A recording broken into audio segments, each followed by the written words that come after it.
saran tadi bagaimana jika Mas Gibran diundang untuk hadir. Saya tentu saja berpikir ini kesempatan buat Mas Wapres untuk menunjukkan sejelas-jelasnya, untuk menunjukkan seterang-terangnya tentang syarat ijazah SMA atau sederajat beliau. Bagaimanapun Mas Wapres pernah menunjukkan ijazah S1-nya ketika Wali Kota Solo, sehingga harusnya tidak sulit untuk menunjukkan ijazah SMA atau sederajatnya.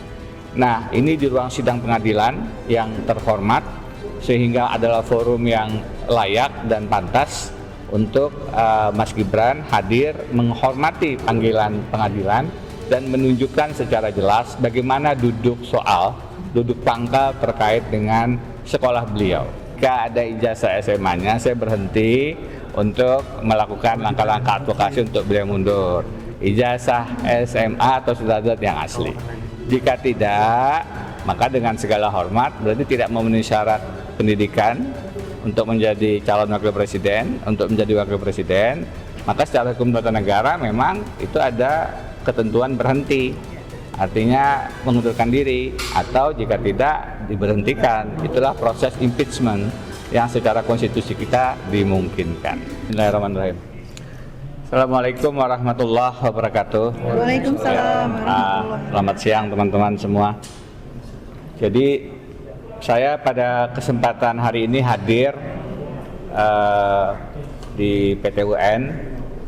Pertama, kemarin sudah bertemu dengan Ibu Mercy, dan penting untuk membangun sinergi, berjuang bersama, karena bagaimanapun ini terkait dengan sosok Mas Wapres, sosok Gibran Rakabuming Raka yang sekarang adalah menduduki RI 2 di Republik Indonesia. Jadi mau dibahasakan apapun, ini pasti ada sisi yang harus kita kuatkan, kebersamaan, perjuangan yang tentu saja lebih baik kalau dilakukan bersama-sama. Yang kedua, teman-teman, objek gugatannya adalah surat keterangan, ya anggaplah penyetaraan ijazah SMA. Di sini disebutnya SMK buat Mas Wapres Gibran, dan itu terkait dengan syarat maju sebagai calon wakil presiden. Karenanya ini sangat strategis. Kita sudah sama-sama paham syarat umur itu ditekuk dengan putusan Paman Usman untuk ponakan Gibran, putusan 90. Soal syarat pendidikan sebenarnya juga itu ada masalah di peraturan KPU nomor 19 tahun 2023 yang seolah-olah juga didedikasikan buat Mas Gibran, karena di situ disebut pasal 18 ayat 3-nya, jika tidak punya ijazah SMA luar negeri maka dikecualikan. Tidak perlu menunjukkan ijazah SMA, cukup menunjukkan ijazah perguruan tinggi. Ini betul-betul mengganggu nalar etika moral, tidak hanya di bidang hukum, konstitusi, tapi juga mengganggu etika moral lembaga pendidikan kita. Karena itu kita harus melakukan langkah-langkah yang memang tetap terukur, strategis. Kaitannya dengan gugatan, kita hari ini melakukan pemeriksaan pendahuluan. Apa yang disampaikan oleh Majelis Hakim tentu menjadi masukan. Bagaimana nanti kita finalisasi itu adalah teman-teman kuasa hukum dan Ibu Mercy sendiri. Tetapi yang menarik adalah saran tadi bagaimana jika Mas Gibran diundang untuk hadir. Saya tentu saja berpikir ini kesempatan buat Mas Wapres untuk menunjukkan sejelas-jelasnya, untuk menunjukkan seterang-terangnya tentang syarat ijazah SMA atau sederajat beliau. Bagaimanapun Mas Wapres pernah menunjukkan ijazah S1-nya ketika Wali Kota Solo, sehingga harusnya tidak sulit untuk menunjukkan ijazah SMA atau sederajatnya. Nah, ini di ruang sidang pengadilan yang terhormat, sehingga adalah forum yang layak dan pantas untuk Mas Gibran hadir menghormati panggilan pengadilan dan menunjukkan secara jelas bagaimana duduk pangkal terkait dengan sekolah beliau. Karena yang disebut adalah yang setara dengan grade 12 itu setara pengetahuannya, itu adalah apakah itu ijazah, apakah itu sertifikat, kita tidak tahu di UTS Insert Sydney. Jadi teman-teman, kita tunggu dengan untuk penuh harapan kehadiran Mas Wapres di persidangan selanjutnya. Sambil saya juga, mungkin beberapa teman sudah tahu, mengundang semua saja yang bisa menunjukkan ijazah Mas Wapres setara SMA-nya, karena saya bikin sayembara kemarin, sudah naik hadiahnya dari 100 jadi 199 juta. Ada yang nambah. Itu ijazah asli atau boleh fotokopi? Asli dong. Yang ditunjukkan ijazah asli dong. Hadiahnya nambah nih ya? Sudah tambah. Tiap hari ada yang mau nambahin, tapi saya tahan-tahan dulu. Jadi kalau ada teman yang mau nambahin 1 miliar, saya bilang tunggu dulu. Tadi saya bilang, kalau memang mau ditambah, kita pelajari, kita hati-hati supaya tidak kemudian menimbulkan persoalan-persoalan yang tidak perlu. Dianggap mengumpulkan dana masyarakat lah, apalah yang saya tidak inginkan, malah jadi aneh begitu. Jadi ini sudah hari ke Minggu, Senin, Selasa, Rabu, Kamis, 5 hari sudah. Belum ada pesertanya. Yang aneh, Mas Wapres sudah, Mas Gibran juga tidak menjadi peserta, kan lumayan tuh 199 juta. Yang marah-marah banyak. Jadi kalau yang marah, loser, termul, ya begitulah. Ya jadi sebaiknya kan Pak Denny besok kalau misalnya memang turut tergugat hadir, bahwa ijazahnya mesti siapin loh 199 juta.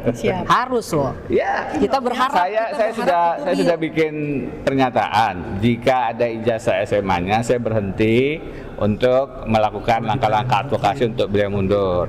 Ijazah SMA atau surat-surat yang asli.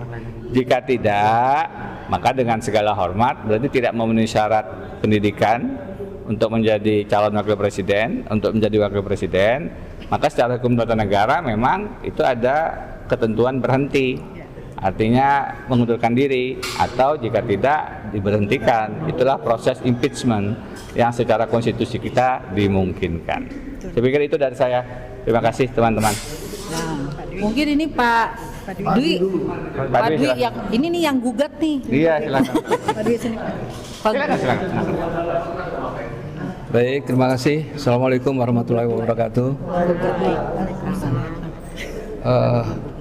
Dalam sidang hari ini, kemudian ada perbaikan yang diberikan oleh hakimnya, yaitu mungkin perbaikannya tidak terlalu banyak ya, mudah-mudahan minggu depan sudah selesai.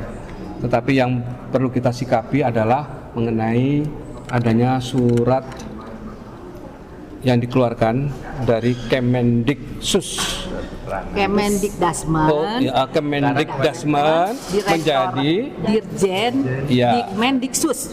Menjadi Dirjen Dikmendiksus. Kalau kata Pak Dirjen Dikmendiksus, ya kira-kira begitu. Ada. Nah, dengan adanya surat baru ini yang akan mengatur mengenai surat keterangan, itu tentunya harus kita melihat berlakunya tidak berlaku surut. Iya. Jadi kalau ada surat yang baru kemudian akan diberlakukan untuk menyangkut mengenai masalah surat keterangan, ya tentu nggak bisa, secara hukum itu tidak dibenarkan. Dikeluarkan surat keterangan baru, dikeluarkan tahun 2026, tetapi surat keterangan itu dikeluarkan pada tahun 2019.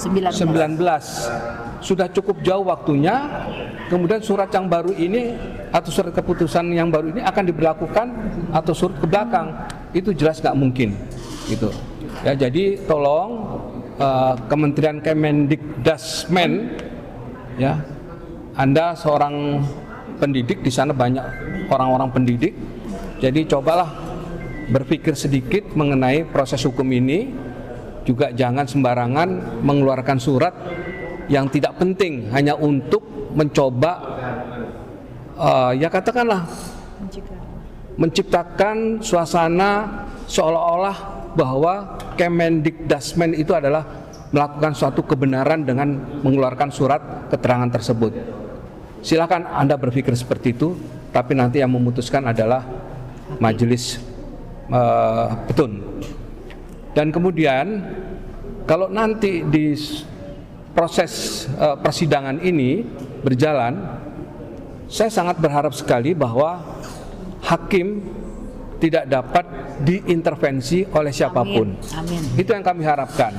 Ya, karena biar bagaimanapun ada satu kegundahan kami, kekhawatiran kami bahwa di Indonesia ini masih banyak sekali penegak-penegak hukum yang dapat diintervensi oleh orang-orang yang mempunyai kepentingan.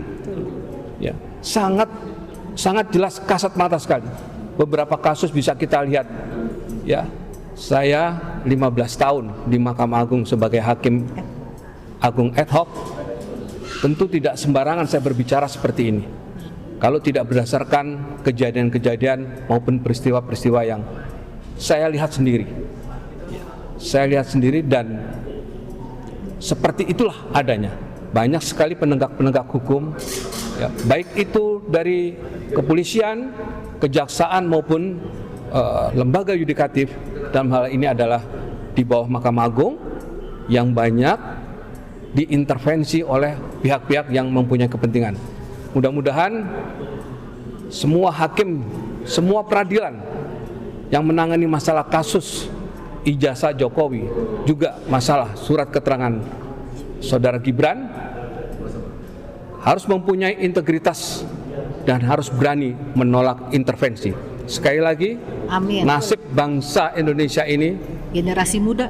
ya, generasi muda, hukum yang harus berjalan, hukum yang harus tegak, ada di tangan seorang pemutus, yaitu hakim. Hati-hati. Sekali lagi saya katakan, hati-hati. Akhirat nanti yang akan mengadili saudara kalau saudara sudah mau diintervensi dan saudara juga mau menerima suap dari orang-orang yang mencoba untuk mengintervensi saudara. Sekali lagi saya ingatkan, hati-hati. Pengadilan akhirat akan lebih pedih. Terima kasih. Terima kasih.